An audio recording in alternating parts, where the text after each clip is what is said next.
জাতীয় রাজস্ব বোর্ডের চেয়ারম্যানের অপসারণ দাবিতে কমপ্লিট শাটডাউন কর্মসূচির দ্বিতীয় দিনে বেনাপোল বন্দর দিয়ে সব ধরনের আমদানি রপ্তানি বন্ধ রয়েছে। রোববার কাস্টম হাউসের কার্যালয় খোলা থাকলেও কোনো কর্মকর্তার উপস্থিতি নেই।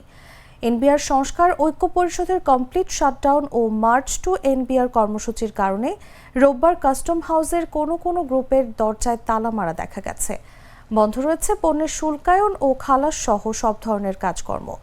তবে বেনাপোল আন্তর্জাতিক চেকপোস্ট দিয়ে দুই দেশের মধ্যে যাত্রী পারাপার স্বাভাবিক রয়েছে বলে checkpost immigration OC Ilias Hossain Munshi জানিয়েছেন। শুল্কায়নের কাজ বন্ধ থাকায় সরকারি বন্দর থেকে প্রতিদিন কোটি কোটি টাকার রাজস্ব আদায় থেকে বঞ্চিত হচ্ছে। পণ্যের সরবরাহ নিতে না পারায় ব্যবসায়ীরা আর্থিকভাবে ক্ষতির মুখে পড়ার শঙ্কায় রয়েছেন।